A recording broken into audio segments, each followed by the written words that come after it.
Olá, pessoal. Estamos aqui, né, para um ATPC geral da Diretoria de Ensino Região Suzano, Educação do Olhar. Agradecemos a dirigente Mara Silvia Biotto, né, por esse trabalho coletivo. E estou, né, eu, Rogata Aparecida Tênis Neto, PCNP de Educação Especial, estou junto do da PCNP de Ciências Fabiana Gomes, da PCNP de Educação Física Flávia Naomi, do PCNP de Ciências Humanas Gelson Rocha. Temos a colaboração da professora Josiane Marques Meira da Conceição, e temos as duas professoras interlocutoras de Libras aqui presentes nesse trabalho, né? Professora Norma Lúcia de Mello, que atua na Escola Luiz Bianconi, e professora Norma Maria da Conceição, que atua na Escola Edir do Couto Rosa. Passo a palavra para os PCNPs darem um cumprimento. Olá, sejam todos bem-vindos à ATPC da Diretoria de Ensino. Eu sou Fabiana Gomes, PCNP de Ciências. Espero que tenha uma ótima oportunidade de ampliar os nossos conhecimentos. Passo a palavra. Olá a todos, eu sou a PCNP de Educação Física Flávia. É um prazer fazer parte desta equipe e que hoje possamos ter um encontro informativo com muita construção de conhecimento. Passo a palavra. Olá a todos, meu nome é Gelson, né? A grande maioria acho que já me conhece. Eu sou PCNP de História e hoje a gente vai estar falando de educação inclusiva e eu vou estar conversando um pouco com vocês sobre a questão da educação étnico-racial e da diversidade de gênero. Passo a palavra.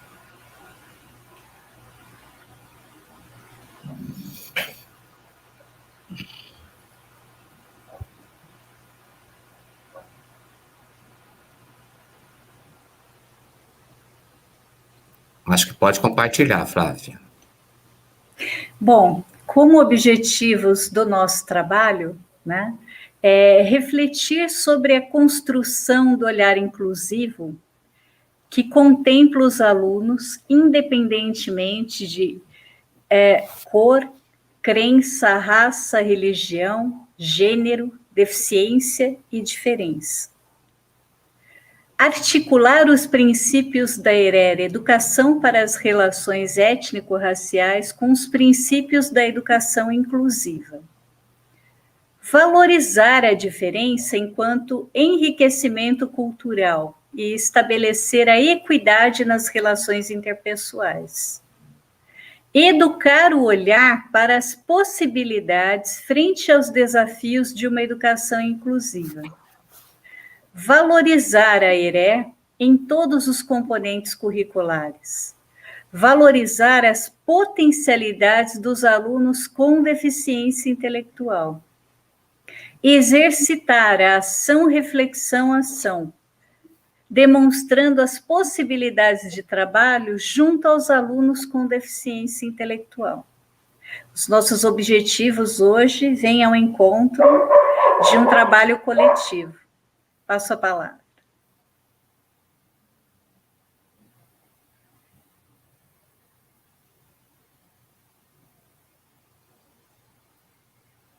Obrigada, Rô. Então, nós temos aí a oportunidade de fazermos uma articulação com as ATPCs que foram exibidas no Centro de Mídias, como vocês podem ver aí, no dia 13 de maio de 2021, com essa temática tão importante, como trabalhar as questões étnicos raciais nos componentes das áreas de conhecimento. Pode seguir, Flávia.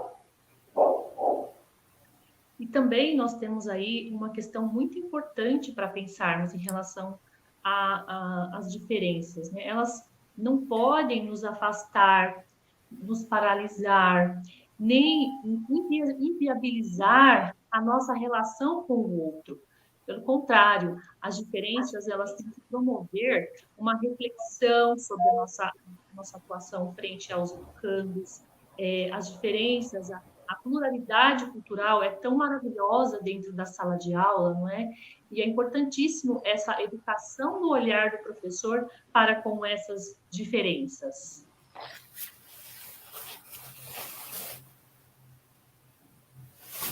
Bom, agora será o momento da nossa sensibilização.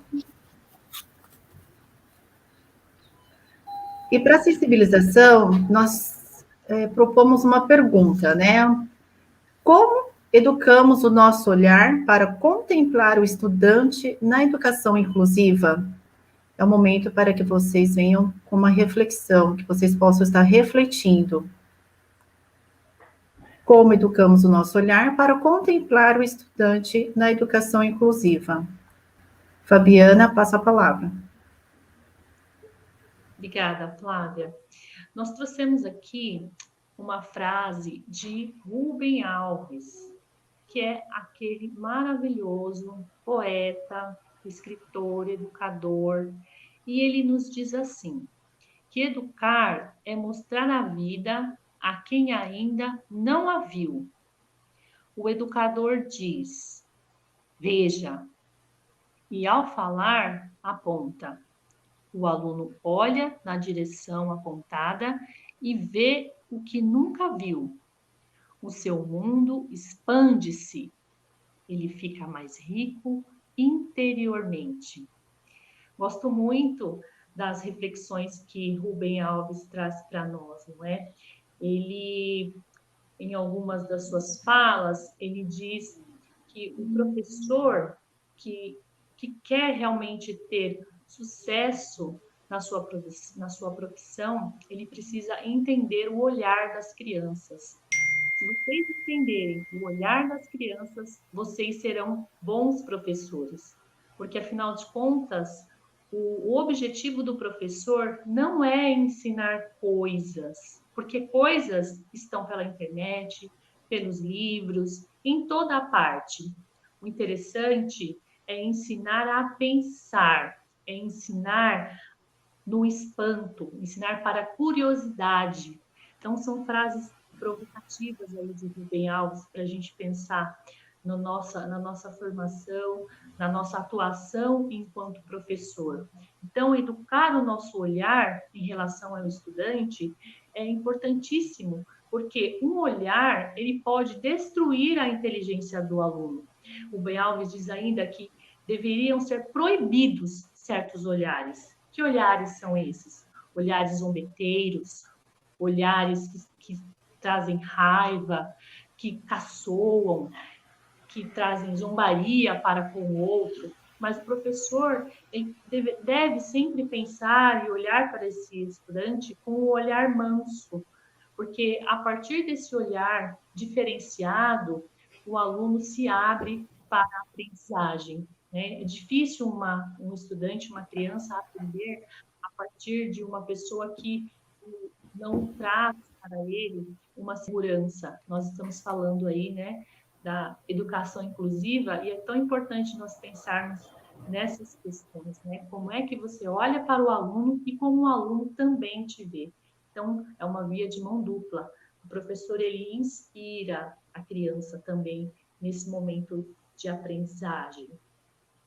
E também, para finalizar, educar o nosso olhar, porque o professor, ele é o ponto central de qualquer transformação, de programa de transformação na educação e ensino brasileiro. Tudo passa pela mão do professor, os conhecimentos que o professor tem, como ele entende toda essa estrutura na qual nós estamos inseridos. Então, a partir do momento que o professor ele se identifica, ele entende que ele faz parte dessa transformação para com seus estudantes, ele também muda tudo que está ao seu redor.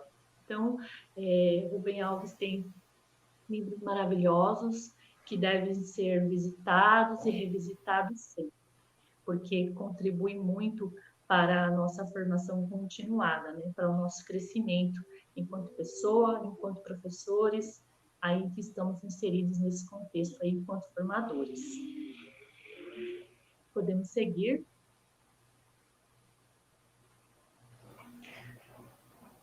Bom, eu gostaria que a Flávia fizesse, por favor, a leitura desse poema. Por gentileza, Flávia, passo a palavra. Bom, a grande questão é a indiferença.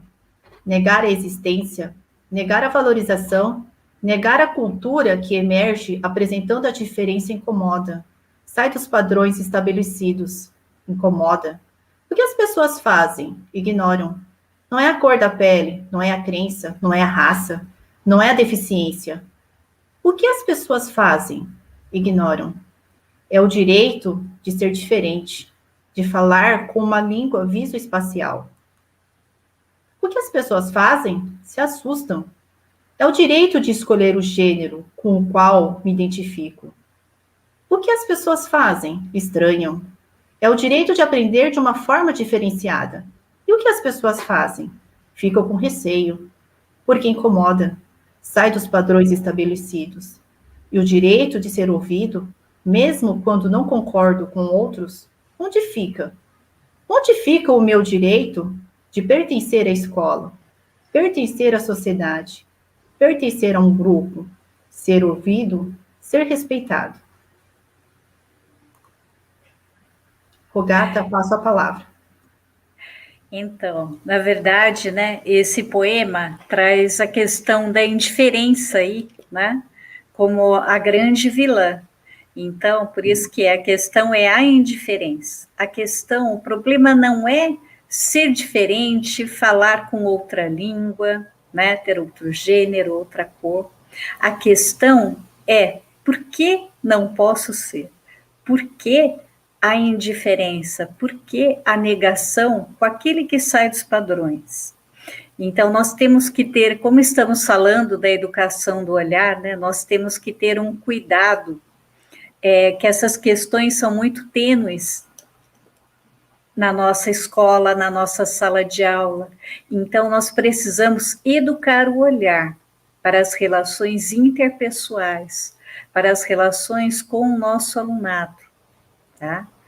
E lembrar que aprender a contemplá-lo tem a ver com essa educação do olhar. Pode passar.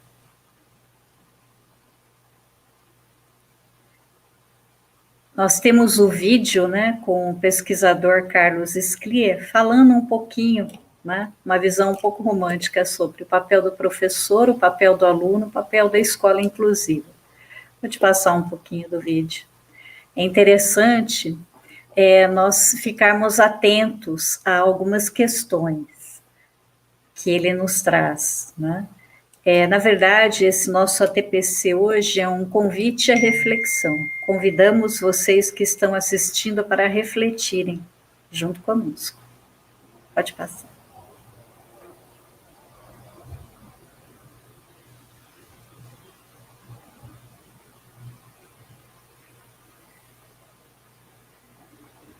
Está aparecendo o vídeo? Vai começar.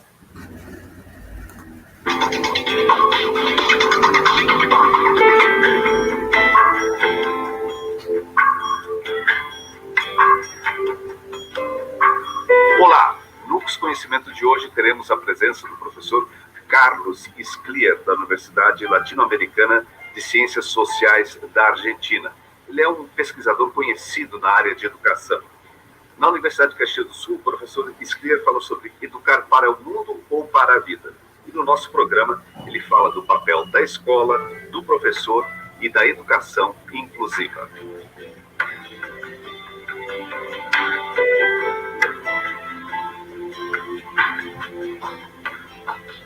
Na verdade, o que eu queria era repensar, porque desde o começo do pensamento educativo, não era um problema diferenciar mundo e vida.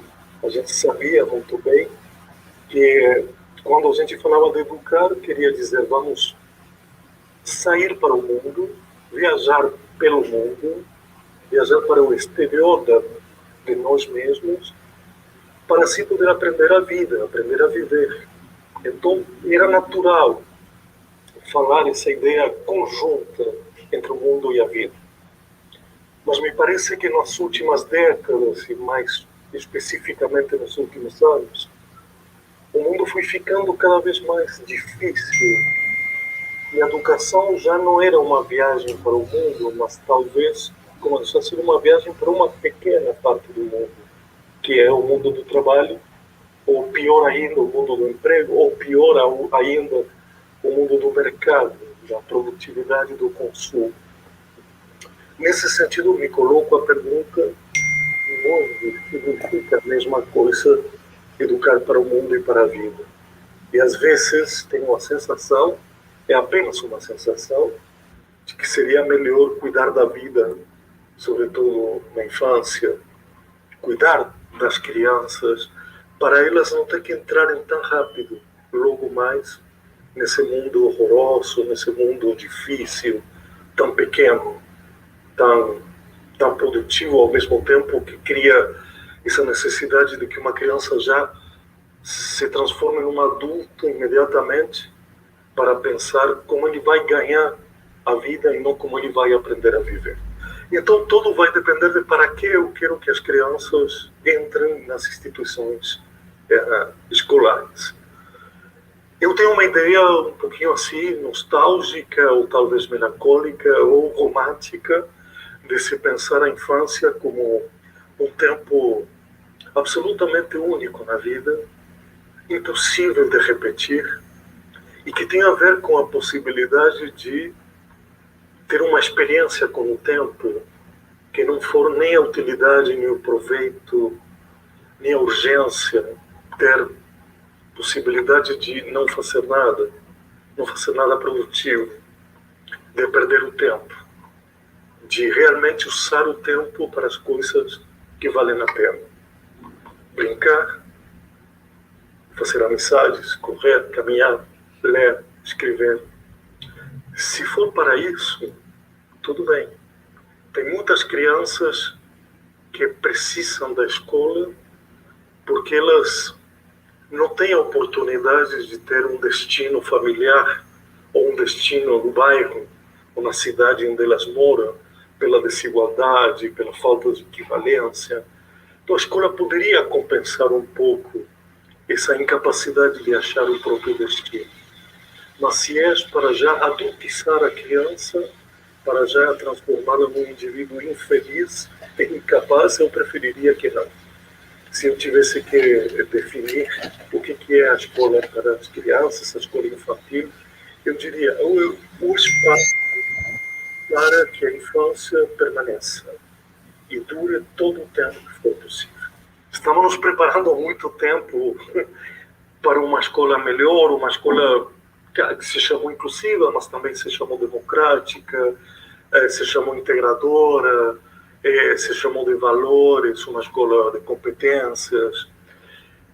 Particularmente com a escola inclusiva, eu tenho algumas dúvidas enquanto a se a gente fala tanto da inclusão, quiçá porque ela não existe. É muito curioso que nos países que melhor fazem a inclusão, essa palavra tem desaparecido. Por quê? Porque essa palavra se pronuncia muito quando ela falta, quando ela não existe, quando ela não está. Quando está falando de uma carência, quando a gente sabe que não está incluindo, fala da inclusão. Então, me parece, e eu tive a ocasião de visitar o mundo em relação à escola inclusiva, que tem ainda uma grande dificuldade em pensar se a gente tem que se preparar com tempo, tecnicamente, para receber as crianças ou os jovens que ainda não estão no sistema escolar. E me parece que não, que a gente o que tem que fazer é se encontrar, abrir o espaço. Eu falo muito de uma escola com hospitalidade.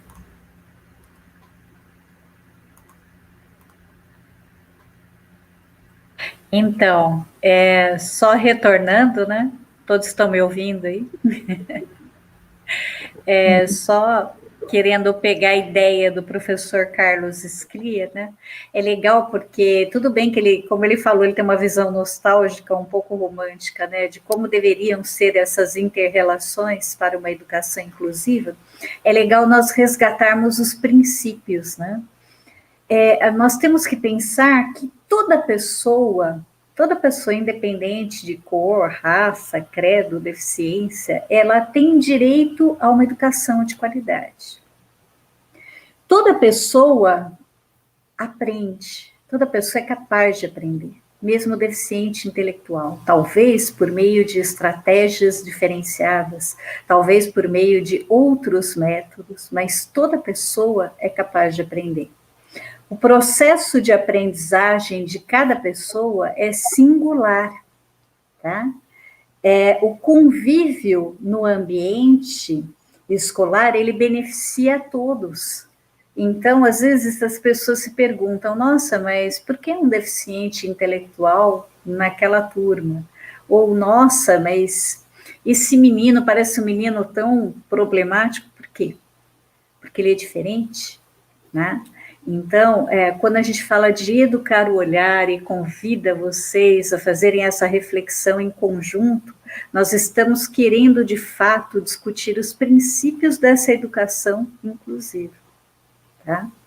Porque, como eu falei para vocês, eu não sou a favor de diferenciar a teoria da prática, eu acho que nós temos que teorizar a prática, para que ela seja legítima, né?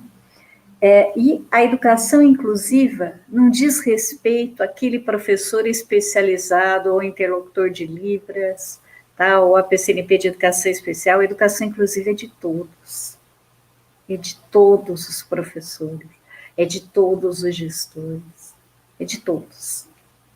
Passo a palavra.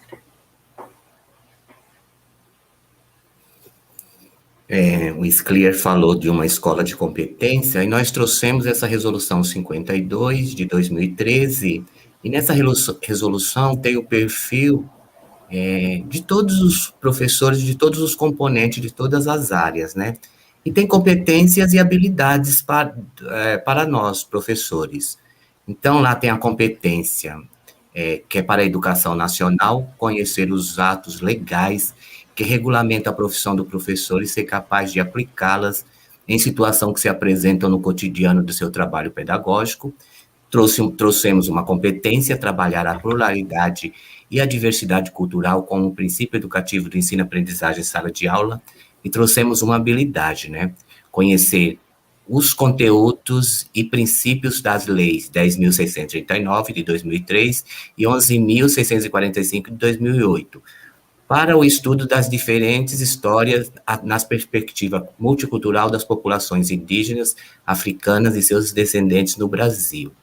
Por que nós trouxemos essa resolução? Muitas vezes a gente traz uma resolução aqui, os progressistas acham que é para enquadrá-los, os conservadores acham também que é para que nós estamos tentando enquadrá-los também, mas eu acho assim, o que nós estamos tentando trazer aqui é mostrar, nortear o nosso trabalho, o nosso caminhar aí na escola pública. Porque muitas vezes nós estamos na esfera pública e muitas vezes nós atuamos com valores da esfera privada. Muitas vezes atuamos com ideologias não muito progressistas, muitas vezes atuamos com as nossas crenças lá das nossas igrejas, com os nossos valores, e muitas vezes a gente não trabalhamos muito com esse conhecimento acumulado, esse conhecimento científico acumulado ao longo do tempo, né? E é esse que é o grande desafio nosso, né? Tomar posse desse conhecimento para que nós possamos atuar. Na sala de aula é o conhecimento científico. Eu não vou para a sala de aula com as minhas verdades, com os meus valores, com as minhas crenças. Fabiana? Ou Fabiana não. Próximo. E aí a mesma coisa, a resolução 52 continua, né? A necessidade do educador compreender que vivemos em uma sociedade heterogênea e plural, onde se deve respeitar e valorizar as diferenças, destacando as implicações ética, política, do trabalho do educador. Então, e mais uma vez, a gente tem que tomar bastante cuidado quando nós estamos nesse espaço público. Na TPC do dia 13/5, uma professora mandou uma mensagem dos professores fazendo comentários, né, bastante comentários lá homofóbicos, comentários lá no site lá do Centro de Mídias.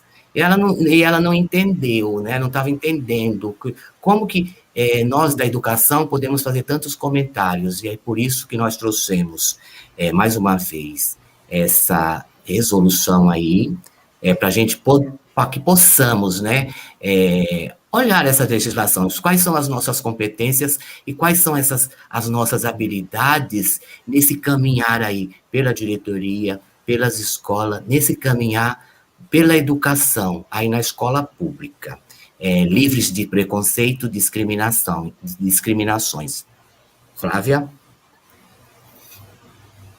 E aí, trouxemos lá na DPC do dia 13 também, falava sobre preconceito, né? Então, trouxemos aqui o conceito. O que é preconceito? Qualquer opinião ou sentimento concebida sem exame crítico, né? Você faz um preconceito, você não tem os conceitos estruturados ali, você não tem esse conhecimento científico sobre determinada coisa, mas vocês têm esses preconceitos. Então, sentimento hostil, assumido em consequência de generalizações apressadas de uma experiência pessoal ou imposta pelo meio, intolerância. Como enfrentar o preconceito e a administração? Então, a prática educativa está presente em todos os componentes curriculares. Por meio dela que devemos enfrentar toda forma de preconceitos. Então, todos nós, lá na nossa prática educativa, nós temos a obrigação de estar a todos os dias enfrentando esse preconceito. E aí eu lanço uma questão, assim como o Rubem Alves fala aqui, que nós trouxemos, mais para perguntar, a escola está para perguntar do que para responder. Será que as práticas escolares não estão contribuindo para a exclusão? Será que nós, lá na escola, qual é a nossa contribuição? É uma contribuição que inclui essa pluralidade e esse diverso, essa diversidade aí, ou é uma prática que exclui? Isso é uma resposta aí para as equipes escolares das escolas. Próximo. E aí, outra reflexão. Os estudantes indígenas, trans e afro estão bem representados no material do Currículo em Ação, no material do São Paulo Faz Escola, no material do Aprender Sempre e nos livros didáticos? Eles estão representados lá? Eles se reconhecem nesse material didático, esses estudantes trans, os negros, os indígenas aí das escolas que nós atuamos? Eles se reconhecem? Eles estão nesses materiais? Então, a educação do olhar é uma educação, é um currículo para além daquele eurocentrado e eurocêntrico. Ele traz essa diversidade, ele traz os nossos, principalmente os nossos, que há muito tempo estão fora desses manuais escolares que nós recebemos, os negros e os indígenas. Muitas vezes aí, os negros e os indígenas só iam aparecer no final da situação, lá do último caderno, e era no final do bimestre que não dava para você abordar. Então, essa educação do olhar é uma educação que privilegia os nossos. Será que nós estamos privilegiando a nossa história nas nossas unidades escolares? Flávia? E por que trabalhar com as questões raciais e de gênero da escola? E aqui, como eu informei, a gente trabalha na escola com conhecimento científico acumulado ao longo da história, e é esse conhecimento que vai nos subsidiar para que façamos o nosso trabalho na escola. Então, por que eu tenho que trabalhar a educação étnico-racial, a diversidade, a educação especial? Por que eu tenho que trabalhar? Então, nós temos indicadores. Os indicadores estão aí, é só tomarmos posse desses indicadores. Será que esses indicadores, eles são a base para que nós elaboramos situações de aprendizagem, guias de aprendizagem? Será que nós utilizamos esses indicadores? Será que nós aproximamos a vida real lá do nosso trabalho, da sala de aula, ou essas discussões, já que elas não aparecem nos nossos materiais que nós recebemos, eu não tenho que abordar. E a gente está falando de uma educação integral, e nós estamos falando de uma educação que tem aí essas discussões, não só nos conteúdos conceituais, mas nós temos que trabalhar os conteúdos procedimentais e os conteúdos atitudinais, o aprender a ser e o conviver. Então, esses indicadores, eles nos mostram que nós temos que trabalhar com essas temáticas. Eu vou dar um dado aqui das estatísticas do Fórum Brasileiro de Segurança Pública, que a cada hora, 4 meninas com menos de 13 anos são estupradas no Brasil. A instituição família é a primeira a cobrar que nós, educadores, não façamos um trabalho aí relacionado com a diversidade sexual e do gênero. Mas a família, e aí dados, são pesquisas e dados que a gente consta aí, não é minha opinião, é uma das instituições que mais violenta. Quando se fala de estupro, a gente se fala de pai, de padrasto, de tios e de irmão e familiares em geral. Então, o nosso trabalho da escola é um trabalho que nos oriente, um trabalho que dê um norte para essa juventude. E é um trabalho, e para dar um norte para essa juventude, a gente não tem como ignorar esses indicadores que estão aí. Flávia? O nosso currículo também, ele também está articulado com as diretrizes curriculares nacionais para a educação das relações étnico-raciais. Lá tem uma competência, a competência 9, né, as competências da Base Nacional Comum, que elas foram reiteradas no nosso currículo paulista. A competência 9 é exercitar a empatia, o diálogo, a resolução de conflitos e a cooperação, fazendo-se respeitar e promovendo o respeito ao outro, aos direitos humanos, com acolhimento e valorização da diversidade de indivíduos e de grupos sociais. O celular aqui tocou. Seus saberes, identidades culturais e potencialidades, sem preconceito de qualquer natureza. Então, o currículo que nós utilizamos aí, o currículo em ação, e o São Paulo Faz Escola também, o anterior também, eles já estão articulados com essas diretrizes aí da educação étnico-racial e da diversidade de gênero. Próximo. E por que nós temos que trabalhar também? Nós temos que trabalhar porque tem leis. E leis, o que a gente faz? A gente coloca em prática. Não é eu não tenho aqui, eu não tenho escolha. Não vou trabalhar, a escola tal, eu não vou trabalhar com essas questões. Nós não precisamos. E o que a escola sempre colocam, nós não temos alunos aqui que sofrem preconceito, nós não temos alunos que sofrem violência, então não há necessidade de trabalharmos com essas temáticas. Lei do engano. Se tem uma lei, é obrigatório que as escolas trabalhem com essas temáticas, tanto da diversidade sexual e de gênero, como da diversidade da educação étnico-racial. Nós temos uma lei federal, a 10.639 de 2003, nós temos 2 pareceres do Conselho Nacional de Educação, é o parecer 1 e o parecer 3 de 2004, nós temos a lei federal 11.645 de 2008, a lei federal 12.288 de 2010, que é do Estatuto da Igualdade Racial, e nós temos um documento orientador aí da diversidade sexual e de gênero. Mais uma vez, nós temos que fazer um trabalho na escola, e não são trabalhos pontuais, são trabalhos que começam no planejamento, são trabalhos que são repensados no replanejamento, e são trabalhos que devem ser desenvolvidos durante o ano inteiro. São poucas as escolas, e eu vou citar aqui uma, dentre elas, né, a Edido Couto Rosa, aí, lá em Ferraz, desde 2012, eles têm um projeto, Todo Coração Vermelho, né, que eles já trabalham essas questões aí dos direitos humanos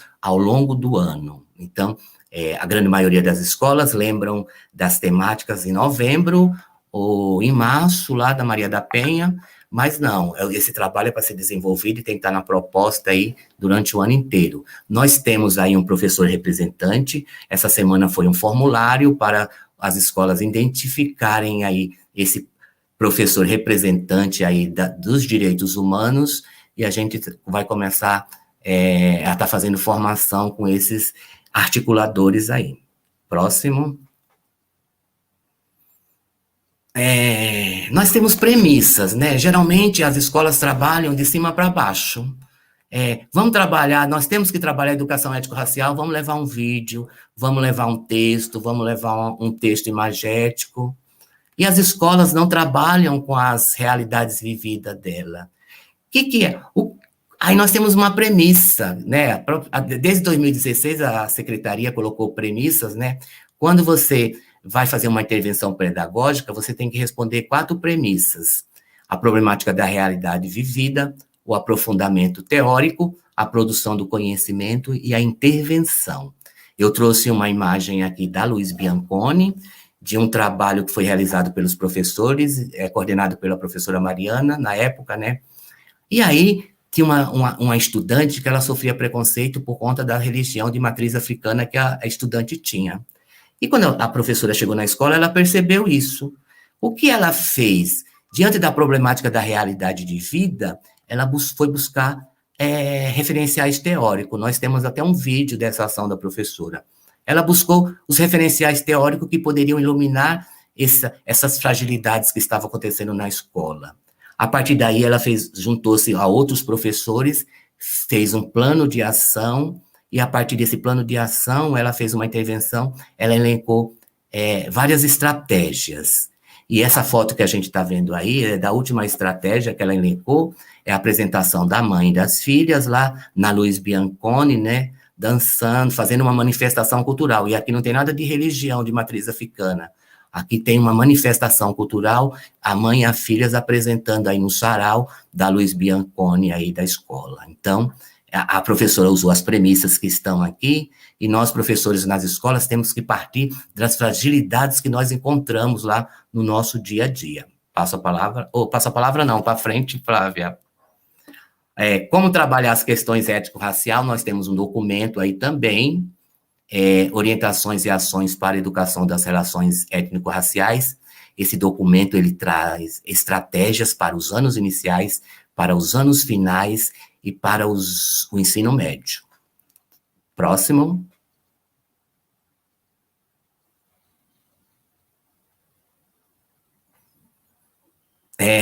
Pensadores negros. Isso aqui é da TPC, lá do Centro de Mídias, né? Será? Nós conhecemos esses pensadores que estão aqui? Quantos nós conhecemos? Nós conhecemos todos. Nós conhecemos nós conhecemos 2, a Angela Davis, o Bell Hooks, a Chimamanda, a Sueli Carneiro, o Abdias do Nascimento, a Lélia Gonçalves, o Kabengele, a Nilma Lino e a Petronilha. Será que nós conhecemos? Será que nós já utilizamos como referência lá na nossa aula, lá no chão da sala de aula? Então, os pensadores negros que têm influenciado fortemente o mundo, pensando em políticas públicas para as diversas áreas. Então, aí é uma dica, né, de nós estarmos aí trazendo esses pensadores aí para as nossas aulas do dia a dia. Próximo. E a diretoria de ensino? Gelson aqui só está falando, o PCNP só está falando que é a escola. E a diretoria, ela tem que implementar as leis? Também. E no ensino remoto, como é que fica essa implementação? Fica mais complicado? Fica, mas nós temos que, se é uma lei, nós temos que cumprir. Fabiana? Obrigada, Gelson.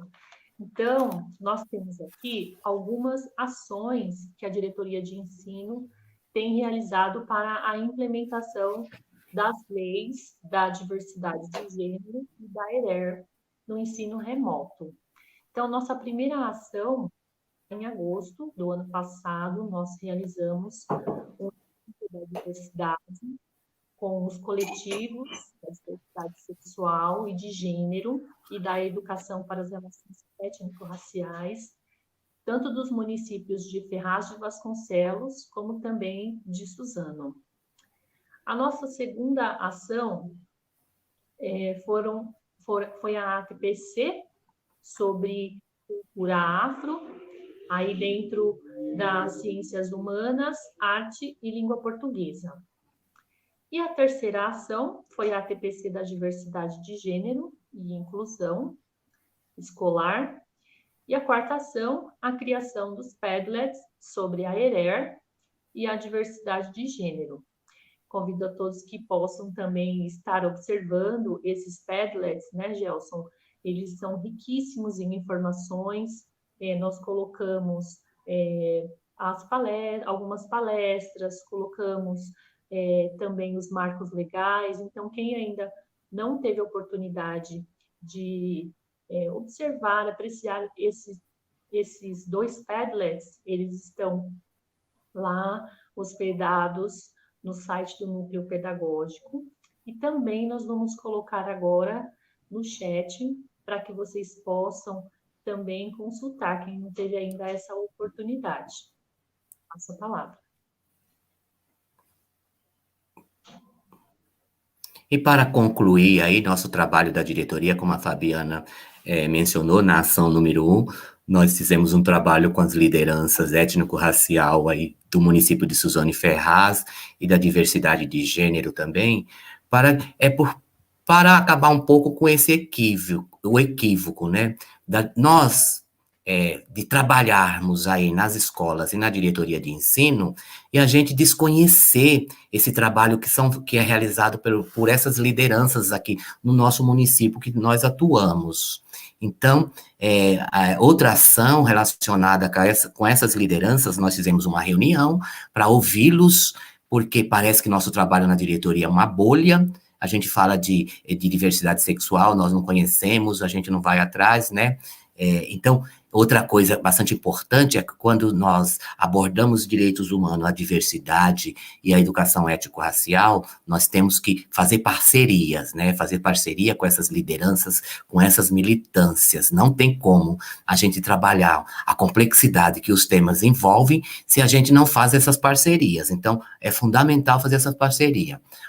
Então, a ação que foi realizada também, isso aqui foi para os professores de ciências humanas, foi a gravação de uma série que teve 4 episódios, né? Você conhece? Então, são com as lideranças dos coletivos aqui. Então, a Juliana Delfino, da Casa de Culturas Raízes de Ferraz, que faz um trabalho aí maravilhoso aí em Ferraz de Vasconcelos. O coletivo Milton Santos, da Inês Silveira. A Frente LGBTI+, de Suzano, o Vandei, e o Educafro com a Enilda Suzarte. Então, hoje eu já subi lá para o canal, é só colocar no canal, é só ir por o YouTube, canal Gelson Rocha, aí que esses vídeos estão lá, né? Eu publiquei os vídeos lá no meu canal. E aí é legal porque você começa a conhecer o que o Educafro faz aqui em Suzano, o que o coletivo Milton Santos, o que esses coletivos eles fazem para os municípios. Então, essa foi outra ação nossa aí da diretoria de ensino relacionada com as temáticas dos direitos humanos. Mesmo com o ensino remoto, nós não ficamos parados. Nós elencamos aí ações e colocamos em prática para o trabalho aí nosso de implementação dos marcos legais referente aos direitos humanos, que nós, como eu disse, não temos escolha. É lei, então é obrigatório para que a diretoria de ensino de Suzano e as escolas que são jurisdicionadas à diretoria a realizar o trabalho aí com os direitos humanos. Passo a palavra.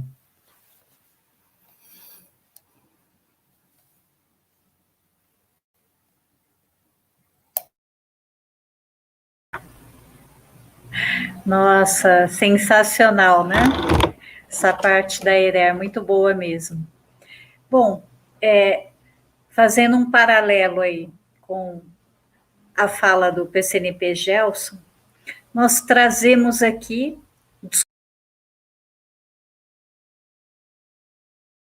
de defesa e estigma social. Por que o discurso social?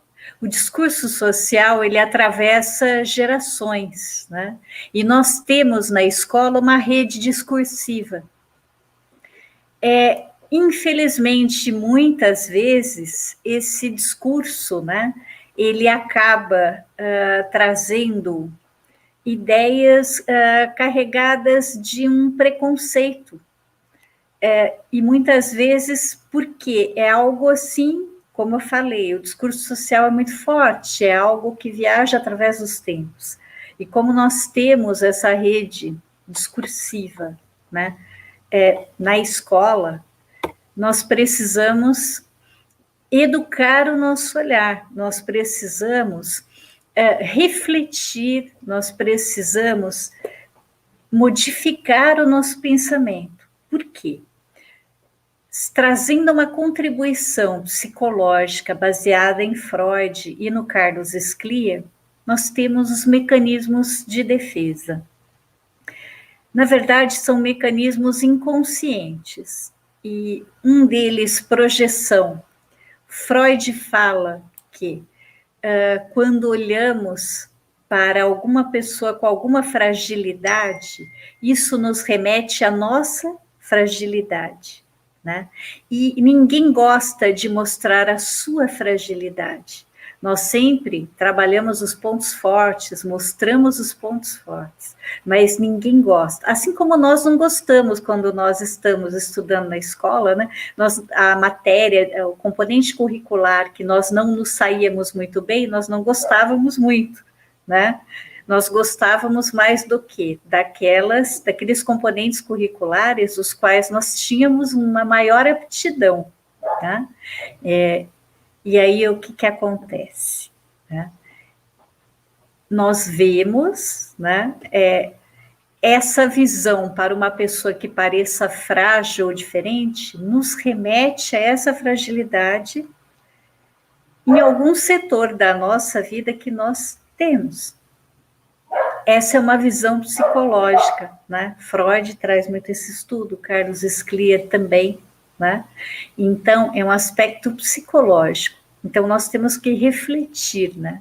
O quanto esse discurso não é influenciado, né?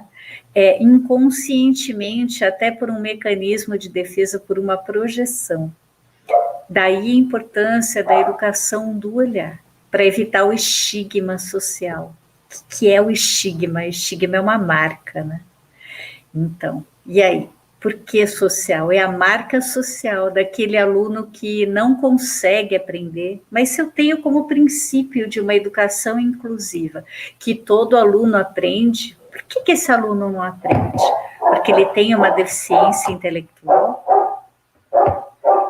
Mas se existe um princípio que todo aluno pode aprender, por que esse aluno com deficiência intelectual não pode aprender?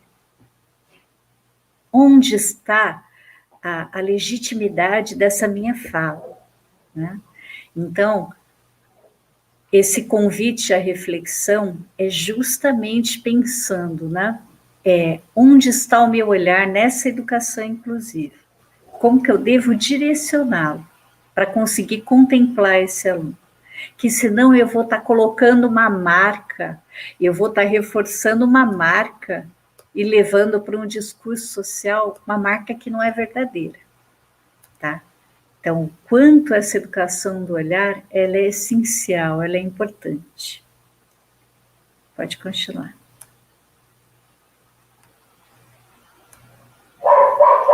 Aqui, eu trouxe 2 filmes que abordam a deficiência intelectual.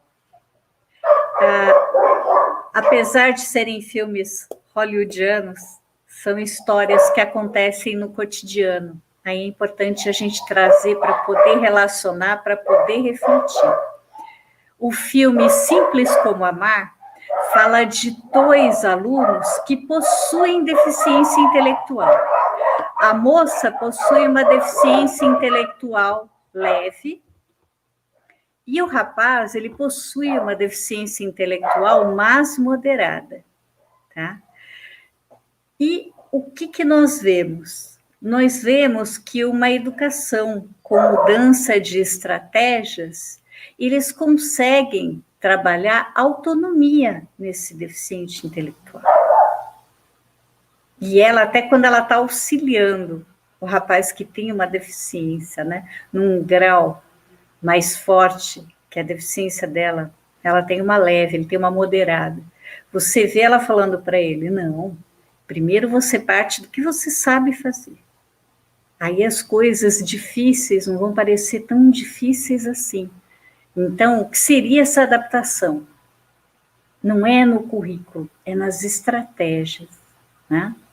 E é incrível como, quando você vê em várias situações do cotidiano, isso fica mais natural.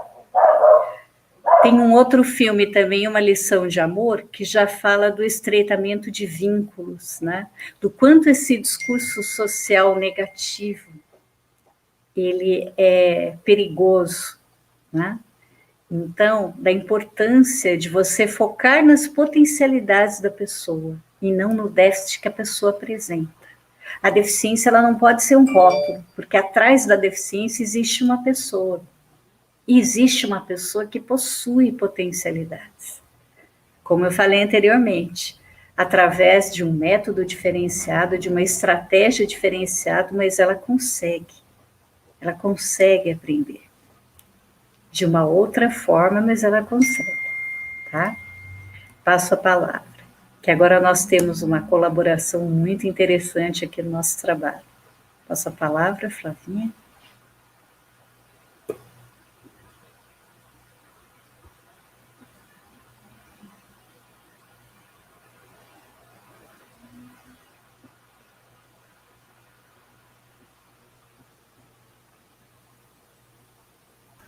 Eu não estava conseguindo abrir meu microfone. Bom, agora temos a participação da nossa querida professora Josiane. A professora Josiane, ela é formada em Educação Física, pós-graduada em Esporte Adaptado, pedagoga com especialização em Educação Especial, com ênfase em Deficiência Intelectual e Psicomotricidade.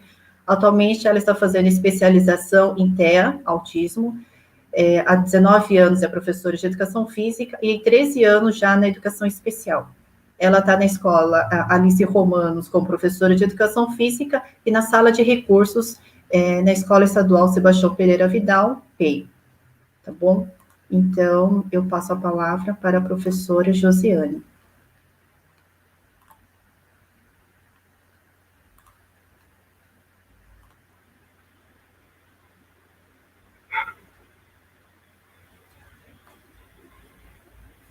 Muito bom dia a todos, boa tarde, né? Nós vamos agora, então, dentro desse olhar inclusivo, falar de uma aluna fictícia e vamos fazer um estudo de caso dessa aluna, né? É uma aluna do 6º ano, de uma escola também fictícia, tá? Então, vamos ao relatório descritivo dessa aluna. Tá bom? Algumas observações importantes nós destacamos aqui nesse relatório descritivo.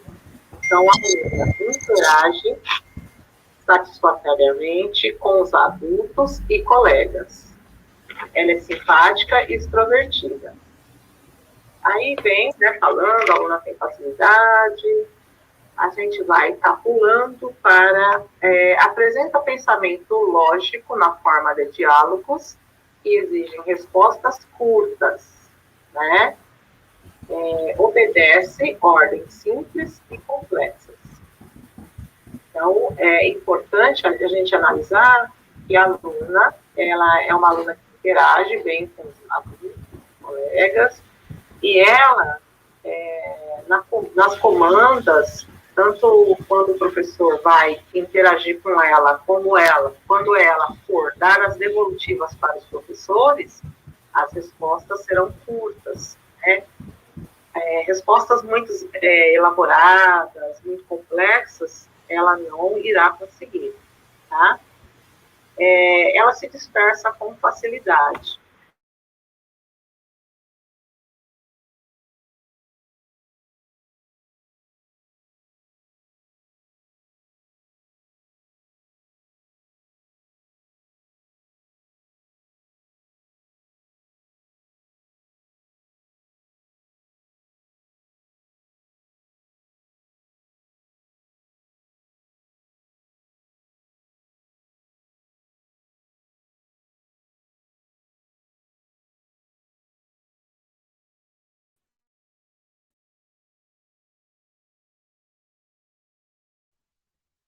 Flávia, por favor, você precisa deixar o seu microfone aberto, porque a gente não consegue ouvir a professora. Que muitas vezes o professor acha, porque é um aluno com deficiência, precisa ser uma atividade mais sem desafios, e isso não é verdade. Percebe e consegue diferenciar sons e a sua intensidade. Também ela percebe e vê, notando as diferenças dentro do seu campo visual. Vamos destacar aí dentro desse campo visual as cores, formas e tamanhos. Então, o que vem ser isso? Né? Ela, na verdade, ela tem uma facilidade para perceber diferenças, né? Entre imagens, desenhos, cores diferentes, né? Com auxílio óptico. Então, ela deve, tá falando aqui, lentes de grau, ela deve usar óculos, né? Para estar enxergando melhor, e ela consegue estar diferenciando aí imagens e formas diferentes, cores também. Então, tudo que o professor for trabalhar em qualquer disciplina, com cores e formas e tamanhos diferentes, vai facilitar aí a aprendizagem da aluna. A aluna tem facilidade em reter informações visuais. Então, a gente sabe que tem muitos alunos que têm essa facilidade, né? O que ela percebe, o que ela vê, ela guarda com mais facilidade, né? Também ela retém uma informação auditiva, e reconhecimento se dá através da comunicação. O que vem a ser isso? Então, é assim, muitas vezes essa aluna, quando ela escuta um som ou uma voz familiar ou da professora, isso acalma, né? Isso facilita a aprendizagem. Então, aqui, o ideal seria o professor enviar, junto com as atividades, um áudio, né, da professora, uma explicação, ou na hora que for fazer o questionário, ou até um forms, fazer as perguntas oralmente para aquela aluna. Apresenta coordenação motora, né? Dentro das áreas, né, aonde vai ter algum movimento que ela for realizar, também é importante, porque esse movimento de pinça é um movimento que a gente utiliza quando a gente vai escrever, né, que é um movimento mais complexo e mais difícil que o ser humano tem.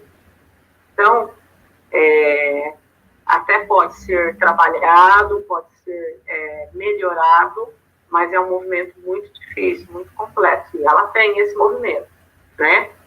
Sua coordenação visomotora também é satisfatória. Então, a visomotora dos olhos, né?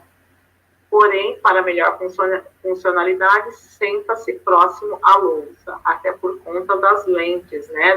De grau aí que ela utiliza. Apresenta dificuldade para orientar-se no espaço escolar, tá? Com dependentes. Então, até a questão da localização, né? Banheiro, merenda, sala de informática, dentro do espaço escolar. Então, ela precisa desse auxílio. Consegue localizar-se com o tempo e no espaço. Mas ela precisa de auxílio de um adulto. Então, olha só, todas as atividades relacionadas ao tempo e espaço também vai favorecer essa aluna. E é lógico, ela precisa sempre de um auxílio. Se ela estiver em aula remota, ela vai precisar da família estar auxiliando ela, tá? Linguagem e a comunicação. Dentro do desempenho pedagógico, a linguagem e a comunicação até que é boa, porque oralmente ela se comunica.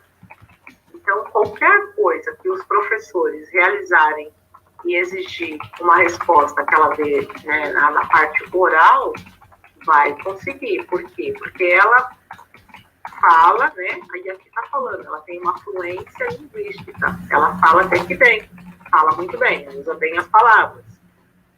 Dentro da linguagem de comunicação escrita, encontra-se na fase alfabética. Então, ela está, né, alfabetizada para escrita e leitura. mas ela necessita de apoio ainda, ela não está 100%, né, nas questões ortográficas, acentuação, pontuação, escritas e textos mais longos. Então, se ela tem essa dificuldade em textos mais longos, não assim, interessante aqui trabalhar com textos longos, com interpretação de textos longos, porque ela vai se perder. Vai ser muito difícil para ela, em qualquer disciplina, tanto português, matemática, geografia, textos curtos, objetivos, com palavras chamativas, né? Vai ser mais interessante para a aluna.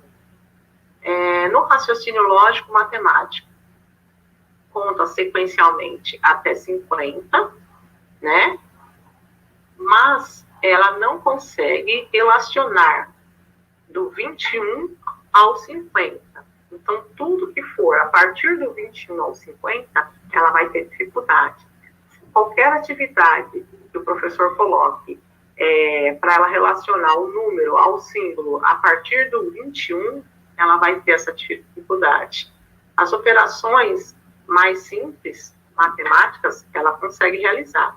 As mais difíceis, as mais complexas, vai ficar muito difícil para ela. Ela reconhece o dinheiro, mas ela não utiliza adequadamente. Ela precisa de um apoio de um adulto. Então, isso quer dizer que se a mãe pedir para ela comprar alguma coisa, ela vai se perder ali no troco, tá? Então, analisando essa aluna, é possível observar que ela possui vários conhecimentos. Tem muitas coisas aqui, muitas potencialidades que dá para os professores trabalharem, né, em cima da adaptação curricular, para favorecer, né, esse olhar inclusivo, para que ela aprenda, para que ela se desenvolva dentro da área de conhecimento. Passo a palavra. Obrigada, Josi. E aí nós temos aqui mais algumas questões que nós queríamos discutir com você, com todo esse seu olhar inclusivo, maravilhoso. E aí a primeira questão é o que a estudante realmente ela precisa aprender? Depois desse relatório descritivo que foi feito da aluna, depois dessa adaptação curricular que foi feito da aluna, o que ela deve aprender? O que faz sentido para ela, né? Nomes, siglas, nomes complexos, conceitos que não vão mudar em nada na vida dela, não faz sentido para ela. Vai mudar a vida dela no quê? Ela aprendeu um nome muito complexo. Então, se não faz sentido, não se coloca para ela. O pessoal vai confundir mais a cabeça da aluna. O menos é mais, né, Josi? Na verdade, é descomplicar, né? A outra pergunta é como e quando aprender? Então, de maneira tranquila, né? Tem que passar tranquilidade. Às vezes a ansiedade é maior do professor do que do aluno. O professor fica naquela ansiedade dos números, dos índices, de dar conta do aluno, né? Aí eu tenho que dar conta desse aluno e fica naquela ansiedade. Então tem que ser de forma tranquila, mas tem que ser de forma organizada, sistemática, tem que ter um começo, um meio e fim, né? O Centro de Mídias vem mostrando isso, né? O caminhar, né? Quando o assunto começa, né? O aluno, ele vai acompanhando ali, então tem que ser de forma sistematizada, né? Quando tem um aluno com muitas dificuldades, a gente tem que prestar atenção e tem que colocar recursos. Não tem como ensinar para esse aluno sem recursos.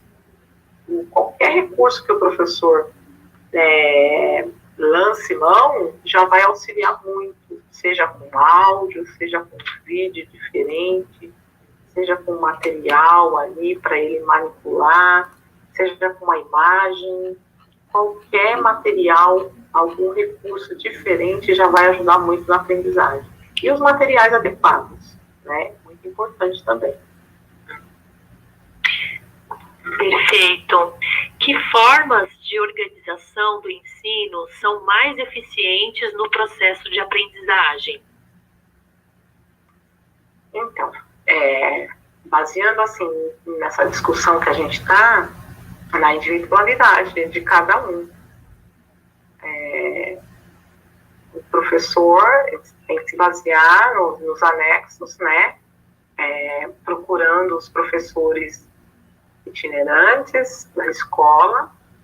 Se tem um aluno especial, um aluno com deficiência, seja qual for na escola, tem um professor que o acompanha, né? Tanto da sala de recursos ou o professor itinerante. Esse professor, né, ele tem uma resolução, a 68, que é a resolução que rege toda a educação especial dentro, né, da escola. Então, esse professor, ele está ali para auxiliar todos os outros professores, né? Esse professor, ele está habilitado para fazer os anexos, né, 1 e 2, que é a avaliação inicial e a avaliação, o planejamento individual do aluno, e aí ele vai ajudar, ele vai dar meios, subsídios para o professor fazer o anexo 3. Né? Às vezes o professor ele fica com medo, ele acha que ele não está preparado. Mas, se for ver, né, na prática, muitos professores já fazem o anexo 3. Eles só não conseguem colocar no papel, porque a grande dificuldade hoje do professor, principalmente de educação física, é sistematizar, colocar no papel essa adaptação, né? Essa é a grande dificuldade. Perfeito. Agora, uma pergunta que gera muito, vamos dizer, muita atenção, né? O que, como e quando avaliar a estudante? A questão da avaliação, né? Então, quando o professor olha um aluno com deficiência, normalmente o professor fala, poxa, mas esse aluno não sabe nada. Ele tem que, em primeiro lugar, ele tem que olhar as potencialidades. Então, o que avaliar? Avaliar essas potencialidades que o aluno tem. Né? Todos nós temos potencialidades, sejam elas em menores ou maiores graus, né? Então, sempre tem algo a ser avaliado, né? Algo a ser melhorado, algo a ser desenvolvido, né? Então, o professor tem que se basear nessa potencialidade, né? Além disso, ele tem que procurar avançar, porque também não pode ficar estacionado. Ele tem que procurar avançar com o aluno até onde o aluno pode seguir, pode chegar. Ele tem que se comparar aquele aluno com ele mesmo. A gente costuma falar que um aluno ele não pode ser comparado com os outros, ele tem que ser comparado com ele mesmo.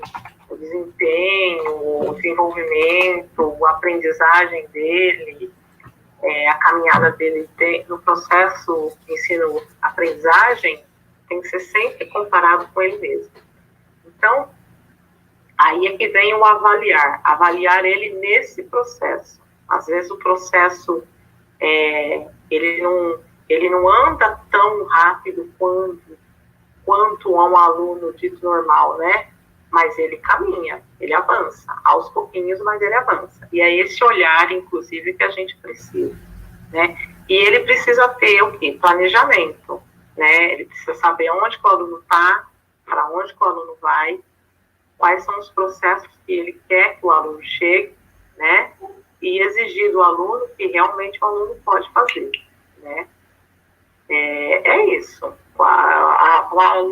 Essa aluna, ela vai caminhar. Se o professor tiver meios, tiver condições de estar avaliando, traçando a melhor estratégia planejando melhor, fazendo a melhor adaptação para ela caminhar, ela vai caminhar. Então, é preciso ter esse olhar humano, esse olhar inclusivo, esse olhar, né, porque muitos alunos com deficiência dentro das escolas hoje, eles estão lá esperando esse olhar humano, esse olhar, eles estão esperando o professor ter essa disposição para ajudar, para apoiar, para adaptar, flexibilizar o currículo e fazer ele caminhar. Ele só precisa disso, de uma oportunidade, desse olhar inclusivo. Passo a palavra. Bom, Josi, para nós, já estamos caminhando para o final, para nós concluirmos aí essa nossa participação, nós queríamos que você também comentasse qual é, na sua opinião, o grande desafio da educação inclusiva. O grande desafio é esse, né? É a gente conseguir incluir de fato esse aluno, né? É fazer com que todos, né? O sucesso do aluno é o sucesso de todos, né? Ensinar para aqueles que vão, que caminham, é muito fácil. Agora, ensinar para esse que tem dificuldade é muito mais complicado. Então, esse é o desafio, né? É segurar na mão desse aluno e junto com os professores, que também não é fácil, né? A gente que está ali no dia a dia, a gente sabe que não é fácil. Assim, o sucesso de um é o sucesso de todos. Quando o aluno aprende, todo mundo ganha, né? Principalmente o aluno especial. Passa a palavra. Passa a palavra para a professora. Professora Josiane, agradeço a sua participação. E quando ela leu, né, o relatório descritivo, boa tarde, né? Podemos perceber que no estudo de caso, a professora ela destacou as potencialidades e as fragilidades, né, da estudante. Quando ela fez isso, ela já fez com o intuito de quê? De já estar pensando nas estratégias que ela pode utilizar quando ela for fazer a adaptação curricular com o anexo 3. Então, a professora, ela já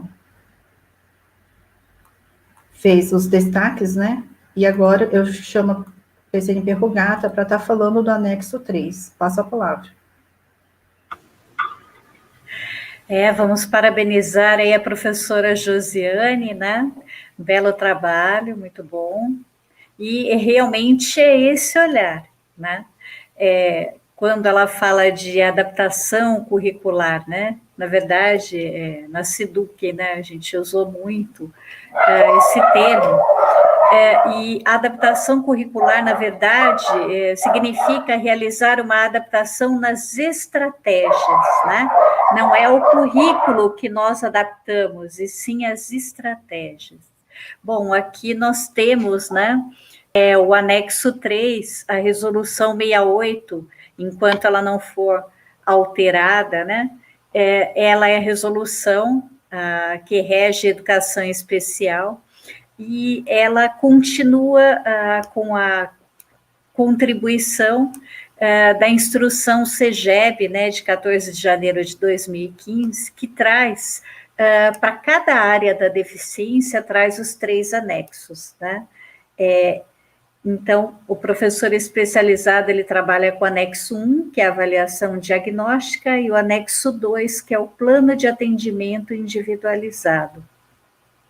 E os professores da sala regular têm que preencher o anexo 3. Esse anexo 3, ele é um registro de adaptação curricular. Então, ele tem aqui um cabeçalho, né? Identificação, né? Data de nascimento, série, ano, professor, disciplina. E aí, ele fala da expectativa de aprendizagem daquela aula para os demais e para o aluno com deficiência intelectual. Então, é bem para o professor refletir, né?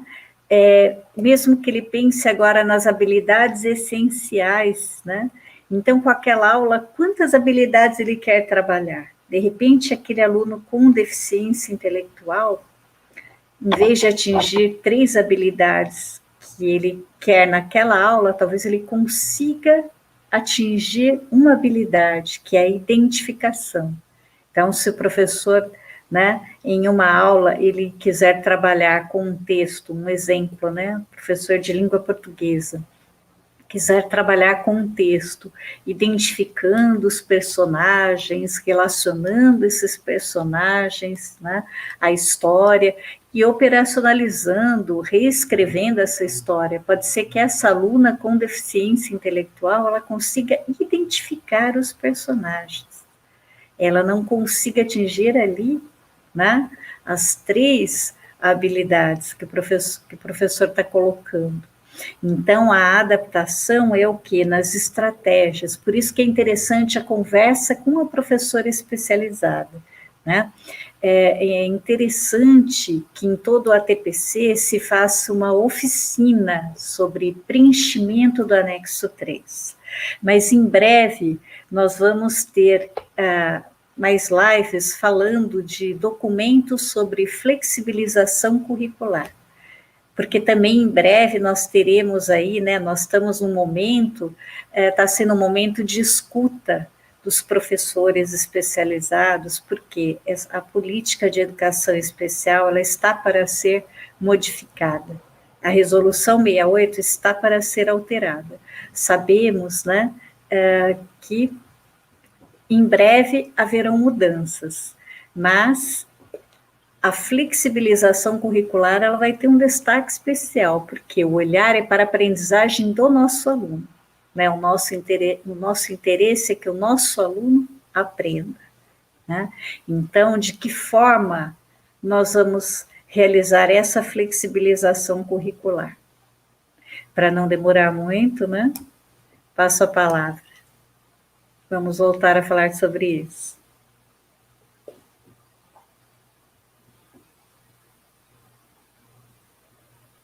Acho que pode dar continuidade, né?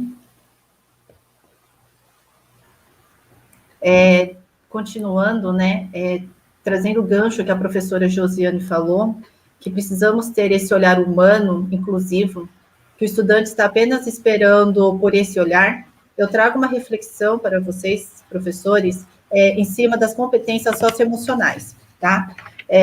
Com um novo olhar nessas competências. Por quê? Não podemos ter um olhar apenas no exterior, no corpo, na imagem, nos padrões de estereótipos. O nosso erro está em julgar. Não só julgar, como ter um preconceito, tanto dos deficientes, independente da deficiência, e também das etnias. Porque somos todos seres humanos e temos nossos valores e as nossas individualidades. Então, eu trago para vocês uma referência que é um livro de competências socioemocionais na educação física escolar do professor Fernando Cavalli. Esse livro, foi publicado esse ano, ele é novo, tá bom? O professor, ele trabalha com o quê? Ele trabalha com psicologia positiva, tá? Onde ele fala da importância de desenvolver as competências socioemocionais. E ele traz um estudo científico da psicologia positiva de Martin Seligman, e que as virtudes, elas são características das pessoas, são traços que são formados por 24 forças de caráter, e que todos nós temos essas forças, e quando tomamos consciência de quais são os principais traços, e aprendemos, né, a usar, temos melhores relações, mais emoções positivas, e engajamento com a vida, né? E maior noção de significados. Então, aprender a trabalhar com essas 6 virtudes e 24 forças de caráter é como aprender uma nova linguagem. E quanto antes aprendermos, isso tornar-se um hábito para nós, e as pessoas que vivem pautadas nas virtudes e forças de caráter, desenvolve mais competências socioemocionais.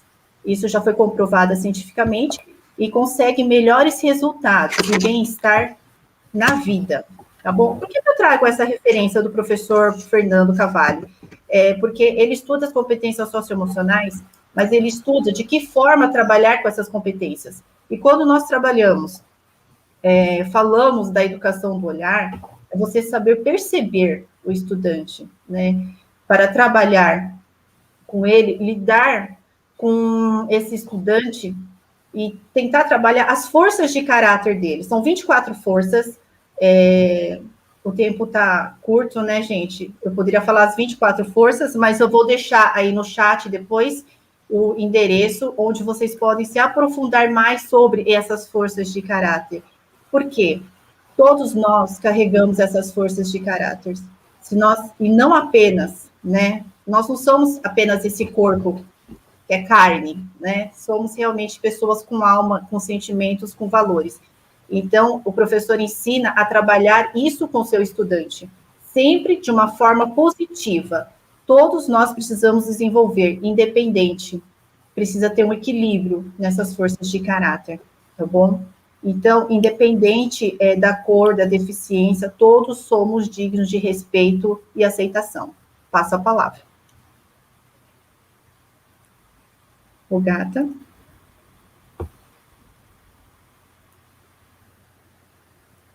Eu já estou... coloquei já o PPT. Ainda não está aparecendo? Compartilha. Agora vai aparecer. Isso.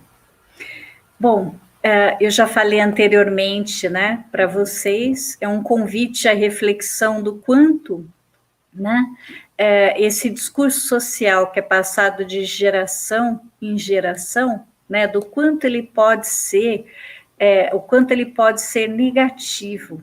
E a educação do olhar é para combater isso. Mecanismo de defesa, mecanismos psicológicos inconscientes, né? Daí a dificuldade de lidar com o diferente, mas precisamos lutar contra esse estigma social, né? Marca que refere-se aos aspectos sociais, tá? Então, cuidado, né? Esse cuidado nós devemos ter. Pode passar? Bom, convite à reflexão para a gente fechar com chave de ouro. A questão não é a diferença, a questão é a voz. É o espaço conquistado, qual deve ser respeitado. A questão é a necessidade de instaurarmos políticas públicas. A questão é que não pode haver supremacia de um grupo sobre outro. A questão é que a valorização da diferença em uma educação inclusiva é responsabilidade de todos. Tá? Pode passar. Você está fazendo a sua parte? Qual é a sua atitude perante a educação inclusiva? Um convite para nós enxergarmos aí, né? Olharmos para dentro. Pode passar. Bom, eu vou só convidá-los à última reflexão, a frase do Boaventura de Souza Santos. Temos o direito de ser iguais quando a nossa diferença nos inferioriza, e temos o direito de ser diferentes quando a nossa igualdade nos descaracteriza. Daí a necessidade de uma igualdade que reconheça as diferenças e de uma diferença que não produza, alimente ou reproduza as desigualdades. Tá? Então, é para refletir sobre a necessidade de uma equidade, né? De ajustes, de adaptação, de uma educação que valorize cada um, independentemente de suas condições com as quais se apresenta na unidade escolar. De uma educação que busque valorizar a história de cada um que está dentro da escola. Uma educação que respeite, né? Então, uma educação equitativa. Vamos valorizar o que é nosso, a diferença é nossa. Vamos valorizar o que é nosso, né? Obrigada Passo a palavra. Então, eu também já vou aqui finalizando, né? E falando do desafio da Josi, repetindo, esse é um desafio para todos. O trabalho com os direitos humanos não é específico para os componentes das humanidades, né? É um trabalho de todos. Mas aí tem aquela conversa. Mas eu não tenho formação para trabalhar com a educação étnico-racial, para a diversidade de gênero. E aí, ninguém nasce pronto, ninguém está pronto. Nós não temos, na nossa formação, ela acontece durante o processo. E para isso, para que eu desenvolva e respeite isso que você falou agora, para que respeitamos nossos estudantes, as parcerias aí são muito importantes. Nós trouxemos parceria hoje, nós para fazer essa formação buscamos parcerias também, e é nesse sentido aí de estar convidando a todos para o trabalho aí, para essa mudança de educação, do olhar aí, e nós precisamos muito do outro, dessas parcerias. Passo a palavra.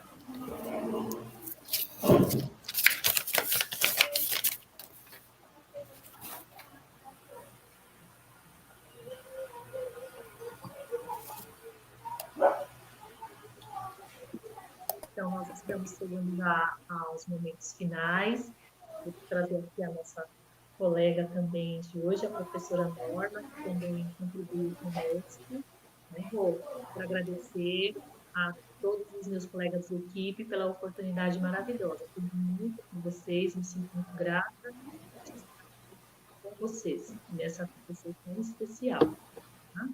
E aos professores, muito obrigada pela atenção de vocês e passo a palavra.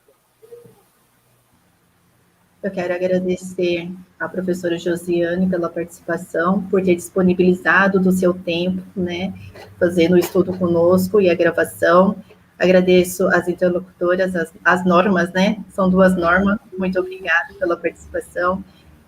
Obrigada, Gelson, Fabiana e Rogata, sempre aprendendo muito com vocês, principalmente com o Gelson, em questão de diversidade de gênero. Rogata, com a educação especial, nossa, vocês são grandes mestres, e eu agradeço muito. E da mesma forma, Gelson, trabalhar com competências socioemocionais na escola não é fácil. Como você trabalhar com essas competências, né? Isso é muito difícil. E nesse livro, o professor, ele traz o como trabalhar na escola, sem mudar o seu planejamento. E ele também traz, primeiro, professor, você precisa fazer uma autoanálise, um autoconhecimento. Se você não souber lidar com as suas competências socioemocionais, de que forma você vai ajudar o outro? Então, esse livro é de uma autoajuda também para o professor. Muito obrigada, professores. Eu vou aí buscar o livro, viu, para eu ler. Você já leu? Eu quero ainda fazer a formação ainda. Vamos ver se eu consigo, assim, como ele é específico de educação física, né, para os professores de educação física, mas quem sabe eu consigo abrir também para os outros professores. Obrigada, viu, gente? Passo a palavra. Bom, eu quero agradecer, né, a construção desse ATPC coletivo, com várias visões, a contribuição da educação física, a contribuição da área de ciências, a contribuição da área de história, as professoras interlocutoras, Norma Lúcia de Mello, muito obrigada, né? Professora Norma Maria da Conceição, muito obrigada. Agradeço muito as interlocutoras, né? Professora Norma Lúcia, da Escola Luiz Bianconi, professora Norma Maria da Conceição, é da Escola Edir Couto Rosa, né? Privilegiando aí as escolas dos municípios de Suzano e de Ferraz, né? É o que eu falei, privilegiar aí, né? O que é nós. Gente, muito obrigada a todos. Obrigada a vocês que estão assistindo. A gente sempre brinca. Discordâncias são saudáveis, né? Concordâncias também, mas apenas é um convite à reflexão, porque esse olhar ele precisa ser trabalhado. Uma nova educação do olhar. Muito obrigada a todos, tá? Palminha de surdo para nós.